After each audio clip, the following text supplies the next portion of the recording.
नमस्कार। अगले हफ्ते की तैयारी में आपका स्वागत है। आपके साथ मैं हूं मानसी दवे और आने वाला हफ्ता भारतीय बाजार के लिए कैसा रह सकता है और आपकी तैयारी करवाने के लिए हाजिर हूं मैं। जी हां, भारतीय बाजार में पिछले हफ्ते हमने ढेर सारी अनसर्टेनिटीज देखी, ग्लोबल अनिश्चितताएं भी थी। बावजूद इसके बाजार ने अपने आप को बेहतरी से संभाला। During the entire week volatile रहे मार्केट्स, लेकिन last trading session of the week शुक्रवार के सेशन में बाजार ने मजबूती का ट्रेंड भी दिखाया। अच्छी बढ़त पर गिरावट के सारे लेवल्स को छोड़ते हुए तेजी की तरफ बढ़ते हुए भारतीय बाजार। लास्ट वीक के ट्रेड को एक बार समझ लेते हैं, उसके बाद हमारे साथ जब हमारे एक्सपर्ट्स जुड़ेंगे उनसे समझेंगे कि आने वाले हफ्ते के लिए स्ट्रैटेजी क्या बनानी चाहिए।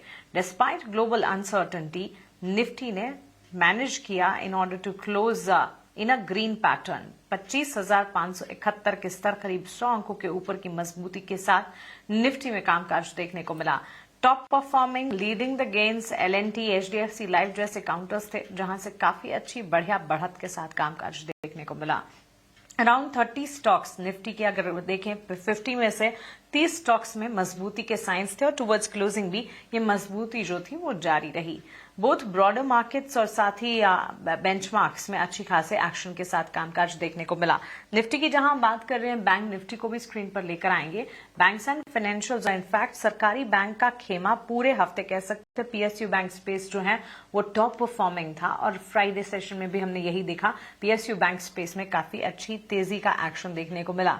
और लाइक्स ऑफ तमाम पीएसयू बैंक से जुड़े हुए स्टॉक्स, इनफैक्ट ये सेक्टर ही आउट परफॉर्म कर रहा था और पीएसयू बैंक से जुड़े स्टॉक्स में मजबूती का रुझान देखने को मिला। Canara bank, Punjab National bank, Indian bank, bank of Baroda, bank of India, Maharashtra bank, SBI, central bank, IOB, तमाम बैंकिंग काउंटर्स में पीएसयू सरकारी खेमे के बैंक्स में अच्छी खासी मजबूती का ट्रेंड देखने को मिला।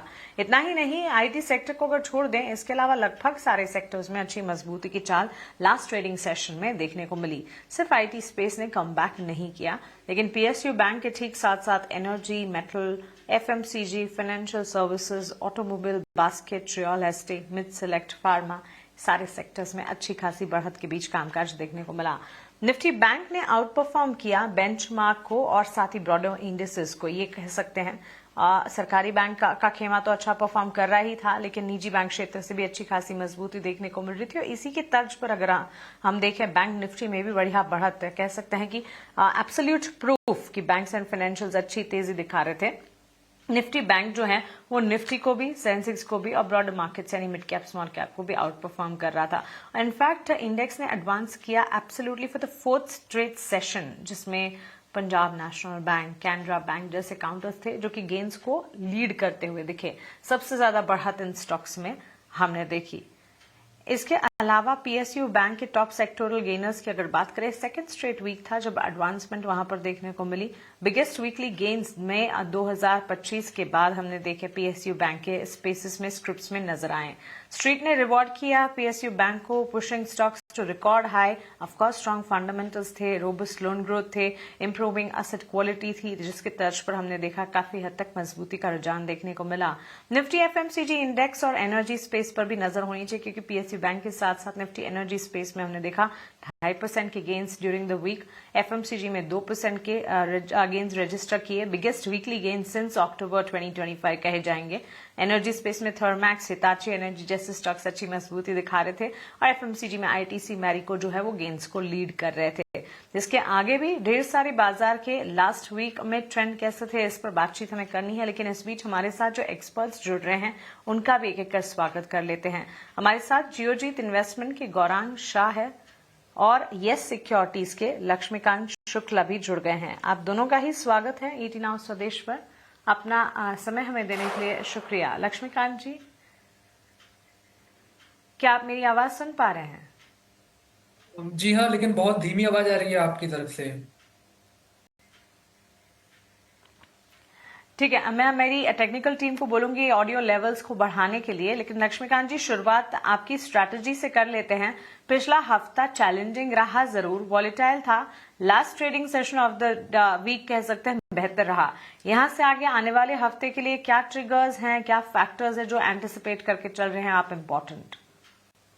देखिए, अगर हम पिछले हफ्ते के चार्ट सेशन से इस चार्ट को कंपेयर करते हैं तो ज़्यादा कुछ बदला नहीं है। 200 डीएमए का सपोर्ट पिछले हफ्ते भी था, वही सपोर्ट अभी भी दिखाई दे रहा है। अभी जो फिलहाल जो सपोर्ट है वो 25,300 के आसपास है, जहां पे निफ्टी का 200 डीएमए लेवल्स दिखाई दे रहा है। और मार्केट इसको जब तक रिटेन करता है तब तक हमें एक पुल बैक मूव आने की उम्मीद है।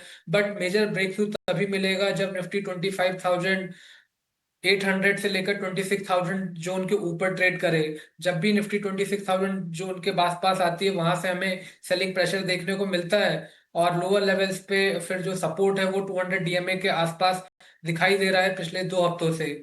तो जो सपोर्ट है वो 25,300 रहेगा, रेजिस्टेंस रहेगा 26,000 का। और अगर इसके ऊपर अगर निकलता है, उसके उसके बाद ही एक अपसाइड का मूव निफ्टी में देखने को मिलेगा। वहीं पर अगर बैंक निफ्टी की बात की जाए तो बैंक निफ्टी ने हालांकि अभी भी अपने की मूविंग एवरेज के ऊपर सस्टेन कर रहा है, बट डेली के चार्ट्स पर ये एक डबल बॉटम बनाता हुआ नजर आ रहा है। पहले सॉरी डबल टॉप बनाता हुआ नजर आ रहा है। जो पहला टॉप था वो बना था जब यूएस इंडिया की ट्रेड डील हुई थी 61,764 के आसपास। और कल के इस सेशंस में यानी थर्सडे के सेशंस में भी एक टॉप बनता हुआ दिखाई दिया 21,678 के आसपास। तो वो एक मेजर हर्डल के तौर पे काम करेगा। और अगर निफ्टी 61,700 800 जोन को पार करती है, उसके बाद ही हमें 62,500 के लेवल्स देखने को मिलेंगे। वहीं पर जो सपोर्ट है बैंक निफ्टी का वो भी फिलहाल आता हुआ दिखाई दे रहा है 60,200 के आसपास। और अगर ये लेवल्स टूटते हैं देन 59,700 दूसरा सपोर्ट रहेगा। वहीं पर अगर हम इंडिया विक्स की बात करें तो इंडिया विक्स में हमें एक मेजर ब्रेक थ्रू देखने को मिला है। यहाँ पर अगर हम पूरे वीक्स का सेशन देख रहे हैं तो अराउंड 8% के अपसाइड के मूव के साथ इंडिया विक्स ट्रेड कर रहा है, जो कि एक चिंता का विषय है मार्केट के लिए। अगर ये मोमेंटम सस्टेन होता है और आने वाले में समय में 16 के लेवल्स टूटते हैं तो फिर और वोलेटिलिटी बढ़ती हुई नजर आएगी हमारे मार्केट में। एब्सोल्युटली। तो लक्ष्मीकांत जी का इंडेक्स पर तो नजरिया हमने सुना, लेकिन लक्ष्मीकांत जी पीएसयू बैंक का खेमा आउट परफॉर्म कर रहा था और इसी के ठीक साथ साथ एनर्जी सेक्टर और एफएमसीजी स्पेस में भी अपमूव्स थे। अब निफ्टी एफएमसीजी इंडेक्स को ही देख लीजिए, बिगेस्ट वीकली गेन्स रजिस्टर किए। वहीं आईटीसी जैसे स्टॉक्स में 4% की बढ़त देखने को मिली, जो कि 2024 के जुलाई के बाद की सबसे बढ़िया बढ़त नजर आई। अगले आने वाले हफ्ते के लिए कौन से सेक्टर्स होने चाहिए फोकस रेडार पर आपके हिसाब से? जी, निफ्टी पीएसयू बैंक का तो सेक्टर रखना ही है रडार पर। उसमें से कई सारे स्टॉक हैं जिसमें हमें अच्छे खासे मोमेंटम देखने को मिले हैं। निफ्टी पीएसयू बैंक्स में अगर मैं बात करूं तो Punjab National bank, union bank, bank of Baroda और कैनरा बैंक, ये चारों ही बैंक्स काफी अच्छे लग रहे हैं। और अगर निफ्टी पीएसयू बैंक्स का चार्ट देखा जाए तो वहां पे हायर टॉप हायर बॉटम का जो मोमेंटम है अभी भी इंटेक्ट है। तो ये सीक्वेंस जब तक टूटता नहीं है तब तक मुझे लगता है कि पीएसयू बैंक्स में हमारी नजर होनी चाहिए। और ये जो चार बैंक्स बताए गए हैं यहाँ पर भी हम बाय ऑन डिप्स की स्ट्रेटेजी के साथ कंटिन्यूसली बाइंग कर सकते हैं।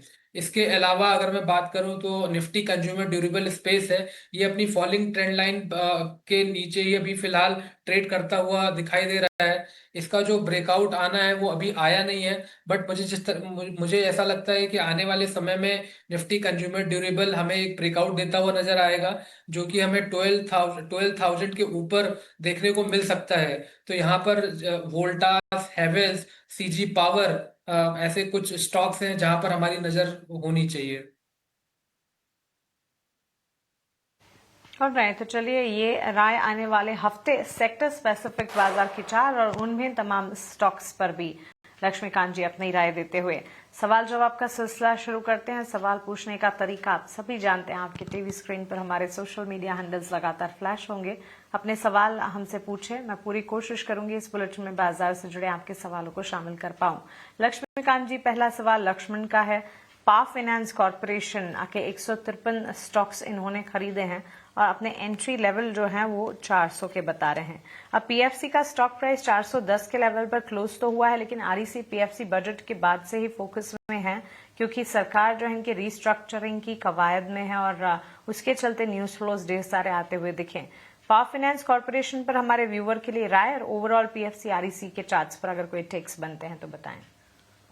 जी, अगर आप पीएफसी और आरईसी के चार्ट्स को कंपेयर करेंगे तो पीएफसी का जो चार्ट है वो काफी स्ट्रांग नजर आ रहा है। एक ब्रेक थ्रू हमें पिछले सेशंस में मिले थे। इसने अपने पिछले स्विंग हाई को निकाला था 411 के आसपास, और उसके बाद फिर इसने एक नया अपसाइड का मोमेंटम रिज्यूम किया था, और जो पीक बना था वो अराउंड 430 के आसपास बना था।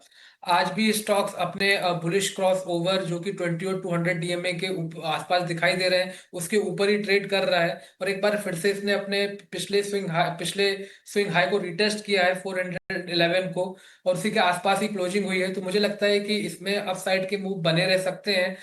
मैं इनको एक स्टॉप लॉस सजेस्ट करूंगा जो अभी फिलहाल आता हुआ दिखाई दे रहा है 380 का। वहां पर इसके 100 डीएमए लेवल्स हैं, तो हमें लगता है जब तक ये इसके ऊपर सस्टेन करता है तब तक हमें ब्रेक थ्रू देखने को मिल सकता है। और अगर आने वाले समय में 430 के लेवल्स टूटते हैं तो एक बढ़िया सा अपसाइड का मूव यहाँ पर हमें पीएफसी दिखाता हुआ शो करता हुआ दिखाई देगा। और उसके बाद जो अपसाइड जो लेवल्स हैं वो अभी फिलहाल आते हुए दिखाई दे रहे हैं 455 से लेकर 460 के जोन के आसपास। तो पीएफसी में तो बने रहे, लेकिन अगर किसी के पास आरईसी का शेयर है तो मुझे यहाँ पर वीकनेस दिखाई दे रही है। यहाँ पर एक फॉल्स ब्रेकआउट हमें 385 के ऊपर देखने को मिला था। वहां पर इसके 200 डीएमए थे, देन आफ्टर वहां पर हमें लोअर टॉप लोअर बॉटम के फॉर्मेशन नजर आ रहे हैं। सो अगर अगर इसमें फिर से ये स्टॉक 350 के नीचे फिसलता है तो मुझे लगता है कि आरईसी में वीकनेस बढ़ सकती है। उस दौरान ये स्टॉक अपने लोअर लेवल्स 335 330 तक भी फिसल सकता है। तो पीएफसी में बने रहने की सलाह रहेगी और आरईसी में एग्जिट करने की सलाह रहेगी।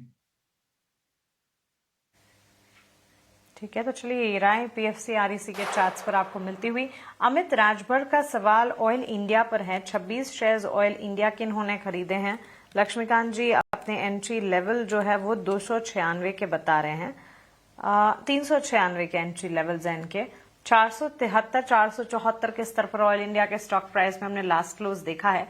इन दिनों ये जो यूएस ईरान के बीच तनाव की खबरें हैं ऑयल इंडिया ओएनजीसी जैसे स्टॉक्स के लिए एक इम्पैक्ट क्रिएट कर जरूर सकती है। Oil marketing oil refiners focus radar पर भी है, और इनफैक्ट हमने इन शेयर्स को पिछले दिनों मजबूती ऑलमोस्ट 7-8% की देखी भी है। BPCL, HPCL, ONGC, oil India जैसे स्टॉक्स। हमारे व्यूअर ने 396 पर खरीदारी की है। 2000 रुपए का मुनाफा है फिलहाल। कोई राय बनेगी ऑयल इंडिया पर?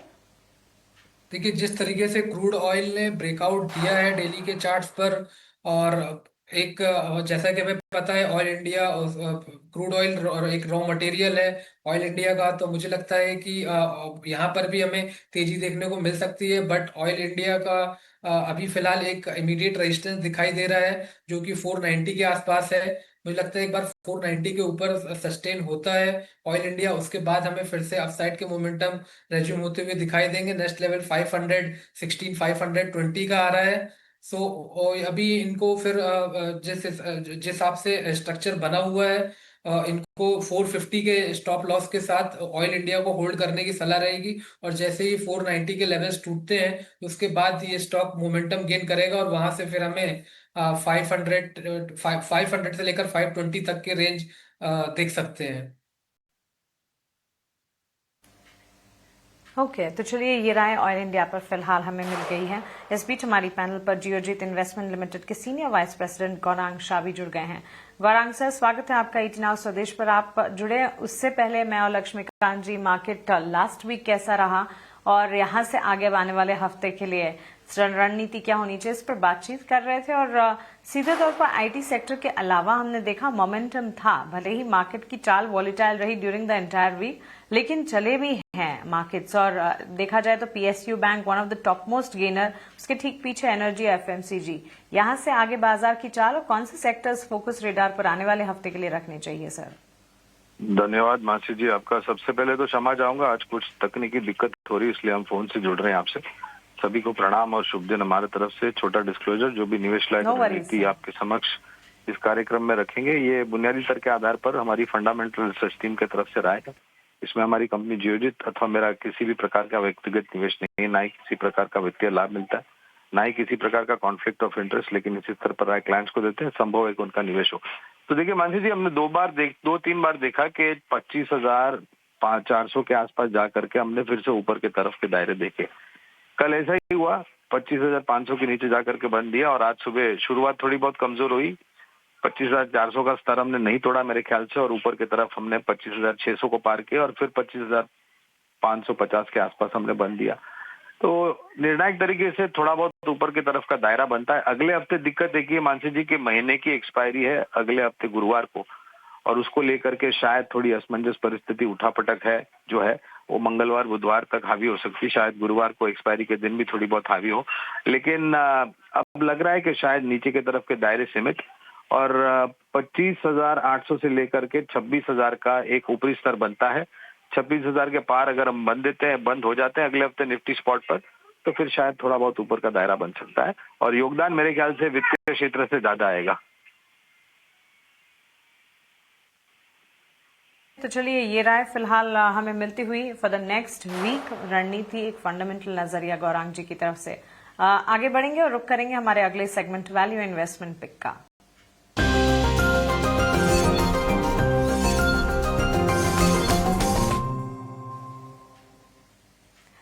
लक्ष्मीकांत जी, आप बताएं आपकी तरफ से वीआईपी शेयर्स कौन से होंगे? ये हमारे साइड से इस बार जो दो स्विंग ट्रेड है, पहला तो है पीएसयू बैंक से कैनरा बैंक। यहाँ पर हमें एक फॉलिंग ट्रेंड लाइन का ब्रेक थ्रू देखने को मिला है डेली के चार्ट्स पर, और bullish engulfing candlestick pattern 20 day SMA levels के ऊपर बना है जो कि स्ट्रेंथ दिखाता है। और इन चीजों को देखते हुए यहाँ पर रिकमेंडेशन की सलाह दी गई है। कैनरा बैंक में करेंट लेवल से बाय किया जा सकता है। इसमें जो हमारा लक्ष्य होगा 163 का होगा, स्टॉप लॉस होगा 148 का। और दूसरा स्टॉक है एसबीआई लाइफ। इस एसबीआई लाइफ में हमें कंसोलिडेशन ब्रेक थ्रू सभी मूविंग एवरेज के ऊपर देखने को मिल रहा है, और ये जो ब्रेक थ्रू आया है अच्छे खासे वॉल्यूम के साथ आया है, तो यहाँ पर भी बाइंग की सलाह रहेगी। इसमें जो हमारा टारगेट होगा वो 2180 का है, और स्टॉप लॉस हमें 2030 का मेंटेन रखना है।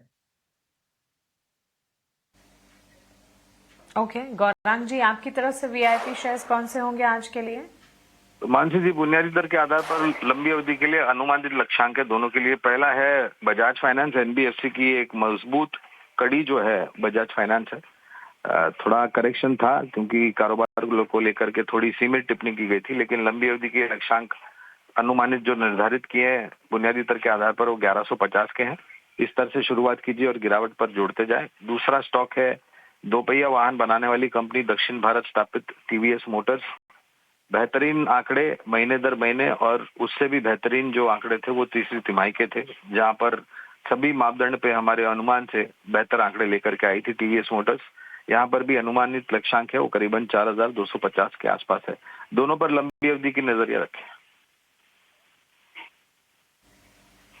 एब्सोल्युटली। तो लंबी अवधि का नजरिया रखते हुए वैल्यू इन्वेस्टमेंट पिक हमारे दोनों एक्सपर्ट्स की तरफ से इस वक्त आपकी स्क्रीन पर। गौरांग जी, लक्ष्मीकांत जी, बहुत शुक्रिया आपका हमारे साथ जुड़ने के लिए और हमारे व्यूअर्स की अगले हफ्ते की तैयारी करवाने के लिए। Have a nice day and a great weekend to you. इसी के साथ अगले हफ्ते की तैयारी को हम यहीं समेटने जा रहे हैं। मुझे दीजिए इजाजत, लेकिन आप बने रहेंगे टीना स्वदेश के साथ। नमस्कार।